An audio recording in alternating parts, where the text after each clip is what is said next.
Want to know how to make your own rope? Couple of steps to do this, and it's not bad. You just need a lot of thin cordage. So here's what you're going to need. You're going to need a hatchet or some way to secure cord, because you're going to need to loop it around something a couple times. So even a nail or an axe, something of that nature. You'll need your knife for do some notching. You're going to need your saw, some type of cordage, whatever you want your lanyard or rope being made out of. And I chose bank line to do some straight lashings with. Grips everything really good. And this is what you're going to make. Key essential. So stay tuned, guys, and I'll walk you through the steps. I went ahead and took the liberty of batoning this. As you guys can tell, it didn't split evenly, which is just something you kind of deal with. You know, somebody that's got more experience with the wood will be able to pick a better piece. But this was a dead piece of mulberry. It was easy for me to get, so that's what we went with. So what we're basically going to do is we're going to carve out a U shape on both sides here, and then we will get into the next project, the next portion of this. So here we go. So basically what I want to do is I'm going to come down to about here. So probably about 3 or 4 inches down is where I think I'm going to go ahead with this. Yeah, about like that. That's where we're going to start the notch at. Again, we want a U-shaped notch.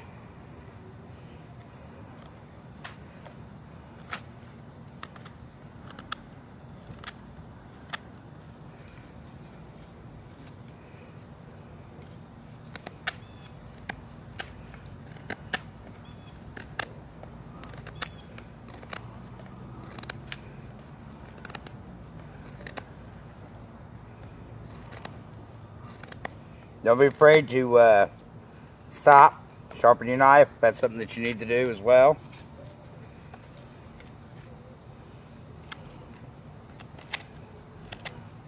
Once I got this all notched out, I'll bring you guys back. So the next project is going to be, we're going to come down about here, and we're going to create a knob all the way around. So we're going to remove some stock down here for about another inch. And that way it will sit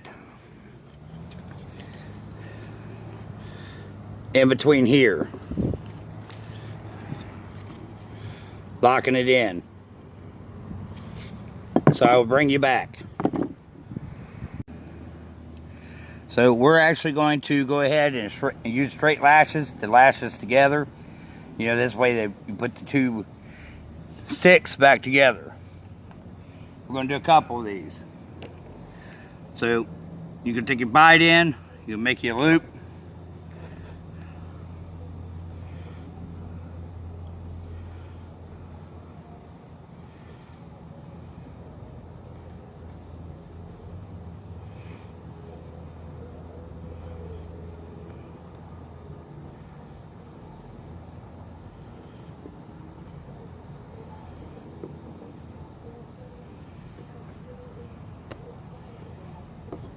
Now you can use toggles if you want to make this tight, but generally speaking, as you wrap this around, the tension generally will take care of its own.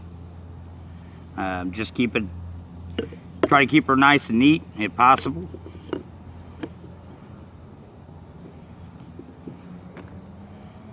Now I chose number 36 bank line because it always seems to be easy to deal with, kind of bites in on itself. It's easy to kind of keep it nice and neat and clean. But you can do this with jute twine or anything else that you guys like. Just put a little bit of tension on it when you're wrapping around. Keep everything nice and neat.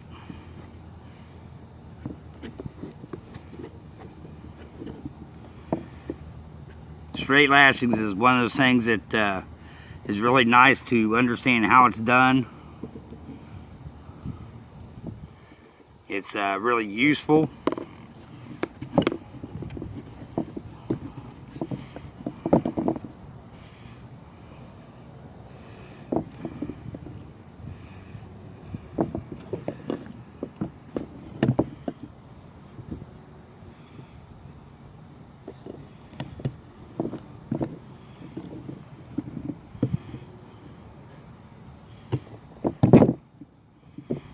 Not perfect, but hey.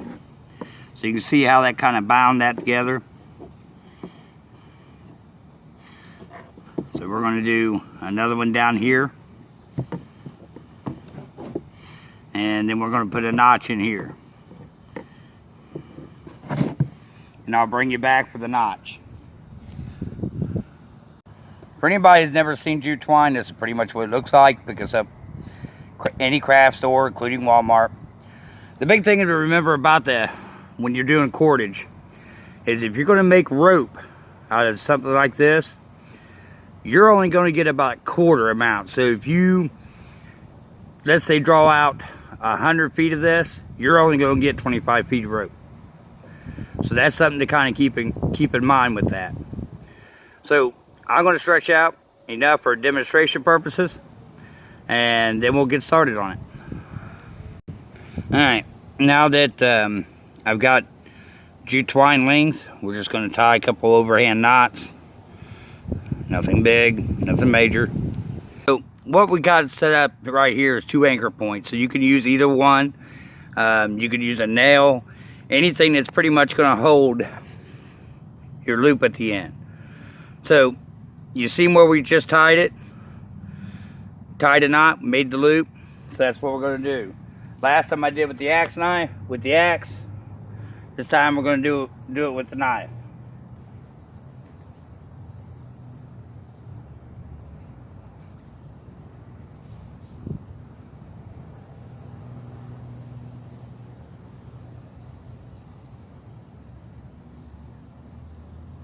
The one thing that I'm looking for is right here. See how much play there's in here?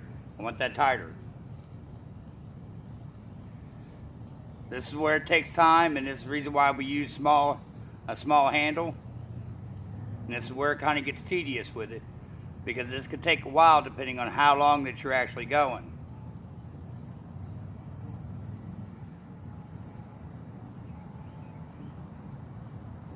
So you see how much that tightened up?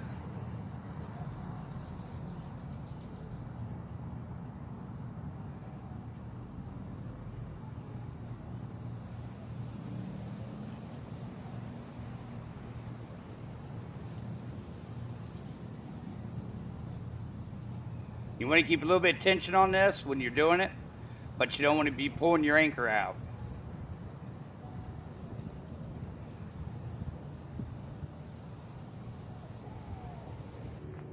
When it starts to do that, after you give it some slack, then we're ready for the next stage. So we're going to loop this around, and then we're going to go counterclockwise. I'll show you what I mean by looping it around.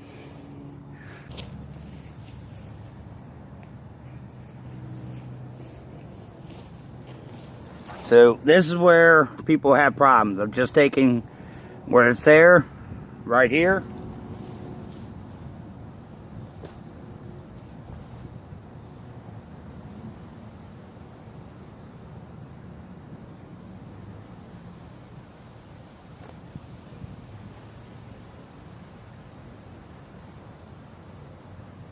So it forms me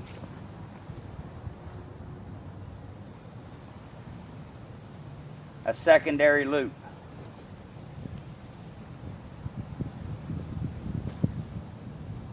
Just like this.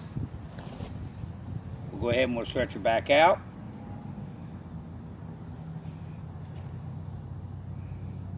And then we're just going to simply put that back over where our knot set on the little piece.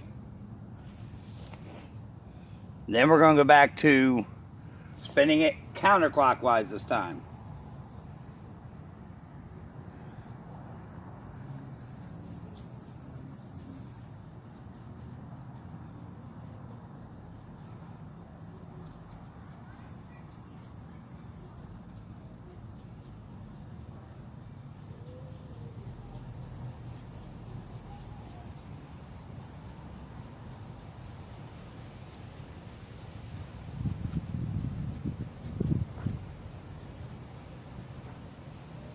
So this is really good and tight. And I'm going to take this off here, and then we're going to do a straight lashing to seal her up. All I did here was just a couple straight lashes. So there's no set length or where to put your straight lashes. I left me a loop up here so I could add carabiners, lash it on to something else, you know what I mean? Things like that. But there's, like, again, there's no set. So if you wanted no loop, you just move this up. You just do a straight lash up here, get rid of your loop altogether. So it's kind of up to you guys. But that is how you make simple cordage. Now if you don't like the fuzzies that come along with jute twine, simple little lighter, you know, you just take a little bit, go like that, it'll clean them off. Very simple, guys.